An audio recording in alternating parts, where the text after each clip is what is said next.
Hey there, everybody. Another replay cast for you today. And if you're wondering what the hell's going on, then yes, I am playing Naval. I was forced to play Naval against my will and under great duress because as part of the Operation Double Down event, and I was signed up for the ground combat, but when it came time to do Naval, well, there weren't enough players, so I got co-opted. And so today we're doing a Naval game with Turgidson, Libbmaster, and Sean DBATF Dude 15 on Blue 4 against Solo, DuroSVK, and myself on Red 4.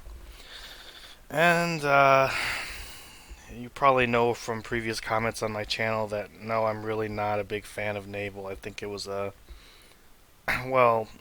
a cock up of immense proportions and really hurt Wargame in the long run. So much resources got devoted to this, and really nobody plays it, at least not seriously.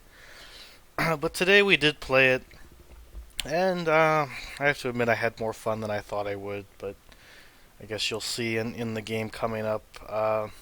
Generally, the conventional wisdom for naval combat in Red Dragon is that Red 4 tends to have a better navy, but Blue 4 balances this out with better anti-ship planes, and so that's how that works. And so our thought process while we were building our decks, and we all had to build decks because we didn't have any naval decks pre-built, our thought process was to select ships that maybe had better air defense capabilities, whether that's shooting down missiles or shooting down planes.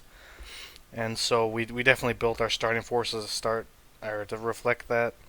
You see, this is my fleet, this is Duro's fleet. We basically start with the same thing without even consulting with one another. It's just that's how it worked out. Also start out with a Z9C anti-ship helicopter. Anti-ship helicopters are interesting because they actually have exceptional naval detection, or at least this one did. So you don't really use these as ship killers as much as you do scouts, and so that's why I have that one there. And this one here, who's going to go up into that area to scout for us. And then Solo actually starts with a Sovereign and some other supporting ships, which isn't a bad start either, but we had kind of lower points, so that's why me and Duro didn't start with any of those big 500-point ships. And on blue side,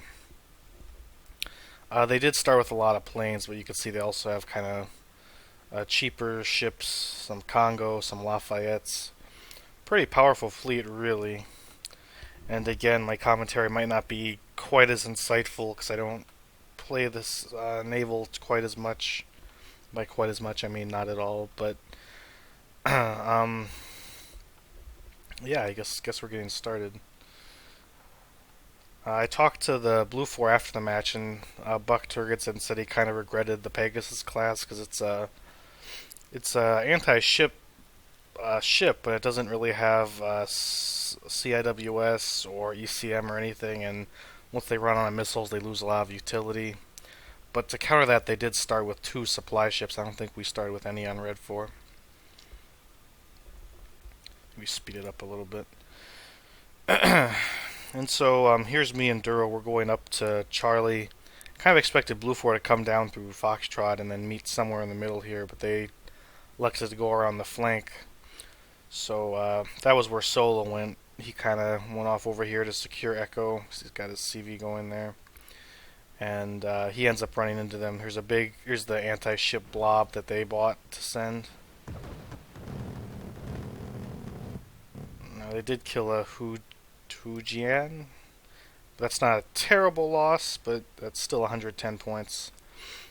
One thing I kind of noticed with Naval is that, and this is destruction by the way, is that compared to ground combat where you have dedicated command vehicles to secure zones, that's not the case with Naval. Your best ships are what secure zones, and I suppose for Naval that's realistic. I probably would pull back here if I was Solo because he was so heavily outnumbered, but it's just for Naval, you're sending your best ships to capture territory, which of course we were doing here.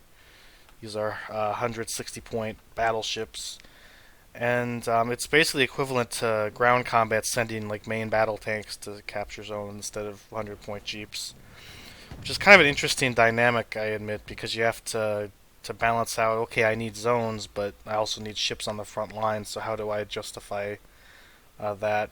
And as you can see here, blue actually secured 2 zones to start with, and we secured 3, and that's kind of important because this is destruction, so your income is contingent on the zones you hold.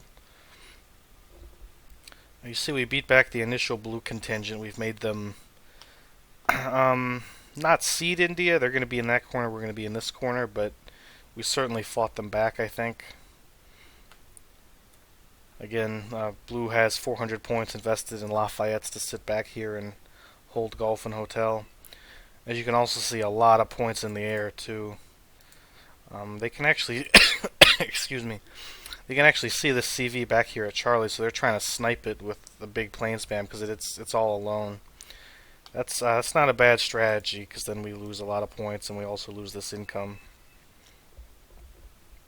So you can see Solo's taken. He hasn't really taken much damage, I guess. He lost some ships, but the main thing is he's out of missiles. At this point, it's worth noting me and Duro both have all our missiles off, and now we're about to turn them all on at once to fire. That was kind of our strategy: is hold our missiles to where until we had a chance to really just let out a barrage. And here it all comes at once. See, we're aiming for a Lafayette right here, and we kill it pretty easy. And I think we have another barrage go for this Lafayette, probably. Here it comes. This was kind of a mistake on Blue 4's part. They should have had the Lafayette back here with the Cham-Souris, which have Sea-Wiz and Sea-Wiz guns out in front to intercept the missiles. Kind of missed micro, I think. And here I start to advance with my ships, but Duro advised me to pull back, and that was probably a good idea. That Congo was just in range to really let rip on me. Looking at it now, we probably actually could have attacked and overrun them just with all of our ships, but at the time, we didn't really know what was back here. We thought, oh, there must surely be a lot of ships back here waiting to pounce on us, so we didn't want to lose our fleet. You see over here, they're still doing the ATGM spams, trying to get this thing. I think they probably should have concentrated more on our battle fleet than the Jianghu 3 at Charlie. These A6 trams are pretty amazing. They have 4 missiles, so that's 8. Luckily, the ship shot down a lot of them, and a lot of them missed, so we didn't lose the ship, but that was actually a pretty close call. Oh, and you see also we started with, me and Duro started with an Su-27K apiece. These are basically the closest things to air superiority fighters that Pac Naval has. We don't have Tomcats, but we did buy 2 of those in anticipation of a Blue 4 kind of plane spam, which you can see building up here in the corner of the map again, that big line coming. Here's Solo creeping around with his Sovereign to shoot at the Congo. Unfortunately, it's kind of unsupported, so it's kind of a missed micro there, I think. Luckily, Blues, they're really fixating on this Let's see, there's the planes. I think they're really fixating on this Jianghu, and it's not doing them much good to ignore our battle fleet while we fight theirs. Because they have so many points tied up in planes right now, they just, increasingly here, see they're having trouble. They're only really down to 3 ships, with some reinforcements coming up there, yeah. And of course, at this point, we're bringing up a supply ship to rearmor missiles. We're all out of missiles, that's another reason we're not advancing. I call up a Sovereign, I believe, in a minute. And yeah, we're just kind of wasting missiles. Just speed it up a little bit.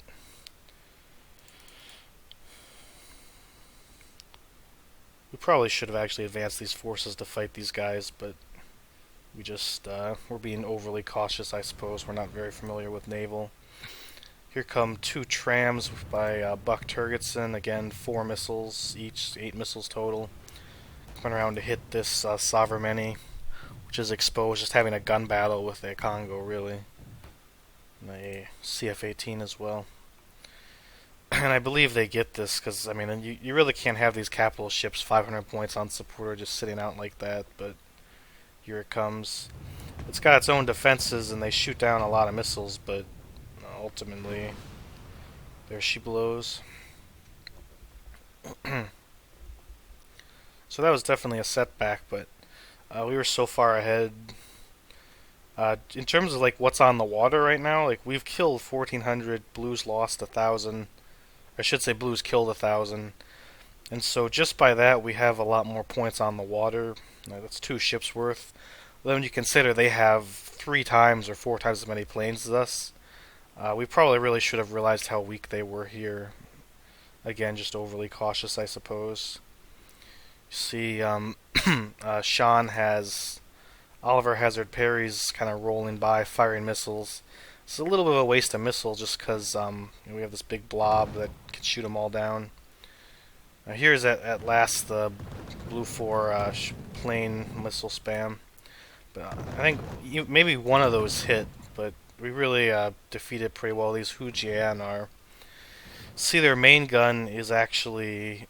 It's got the defense trait in brackets, it's got the Type 69 Sea-Wiz in brackets, and then also has native good Sea-Wiz with 30% ECM. They're very survivable, very good for protecting your ships against missiles and planes, and I think I was really glad we had so many of those because we built our decks to kind of counter the missile spam and plane spam for that matter.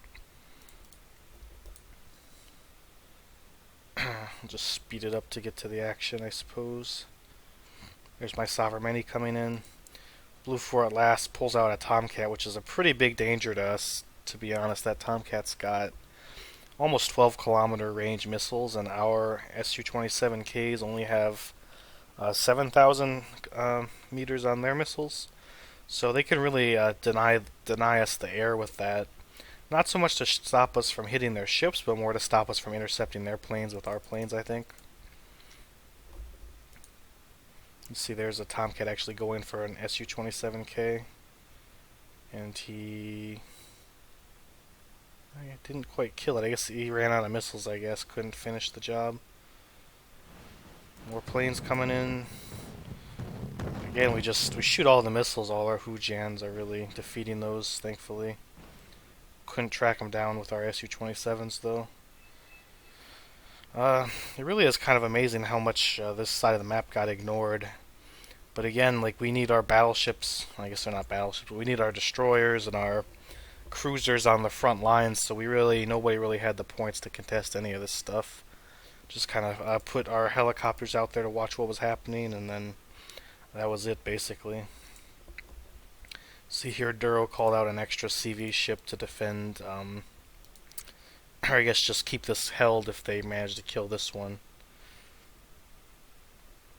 See, our fleet's finally kind of moving up. Solo sent a Komar up here to scout.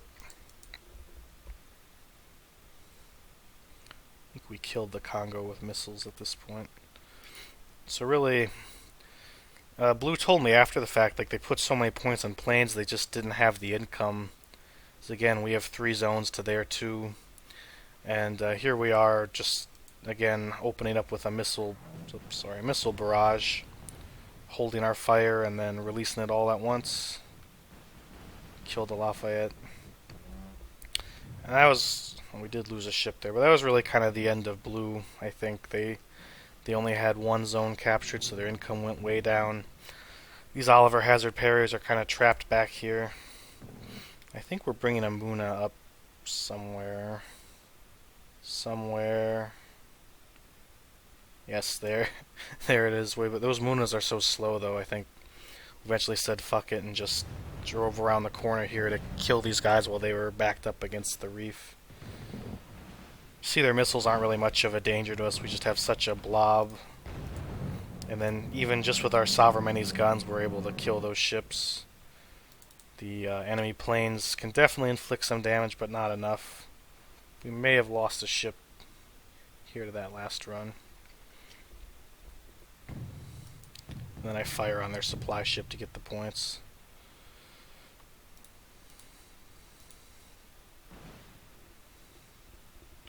Picked off a Chamsuri.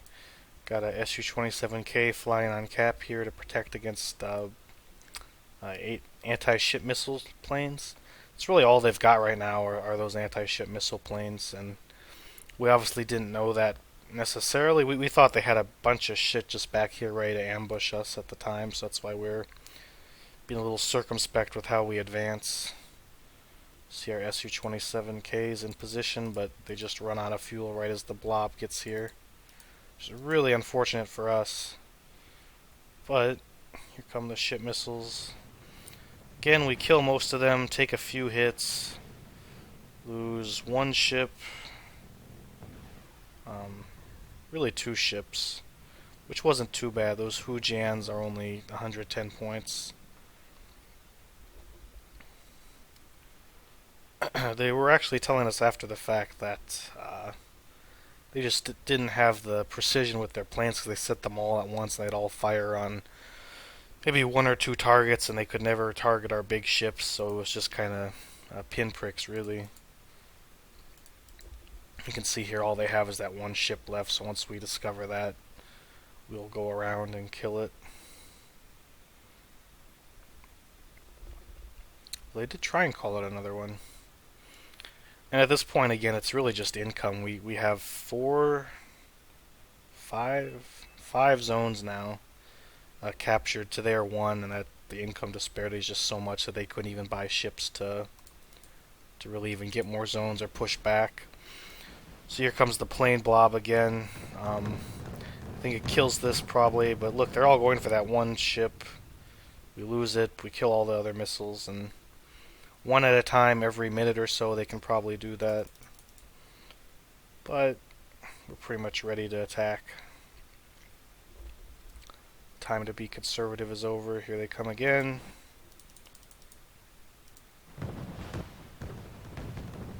A Tarantul dies, a Hujan probably dies. I'd say almost all of our, probably even all of our deaths were from only planes. Which is okay, I guess that's supposed to be what Blue 4 is good at. I just didn't think it was as effective as our ships. Our ship blob was more effective than their plane blob, put it that way. And of course we go around here and find their last ship. And once we kill it, that'll be the end, because that's their last CV. And there we go. Here's the score. See, I didn't take very many losses. I was pretty proud of that, though I didn't have nearly the kills Duro did. Sean here got very unlucky with his Lafayettes and Oliver Hazard parries trapped up against the reef like that and cut off. But yeah, overall it was a lot more fun than I thought it was. I really do have to admit. I think Naval's generally borked and doesn't work that well. Could be better. But, yeah, maybe worth trying once in a while. Anyways, like I said, the main reason I played this was for Operation Double Down, which was a community event where we just played a Cold War scenario of Red 4 invading Western Europe and landing at Copenhagen, and this was the Blue 4 counterattack to try and, I guess, unseat them by sea, and that didn't work, so we fought a land battle afterwards, which I played on Blue and we did win, so I guess Red 4 did get pushed back. Anyways, I hope you enjoyed. I know Naval's not really my thing, and it's probably not yours either, but maybe a little bit of a different change of pace. If you liked it, please like or subscribe or comment. I certainly love comments and little love notes down below. And yeah, I guess that's all I have for today, so take care and thank you for watching.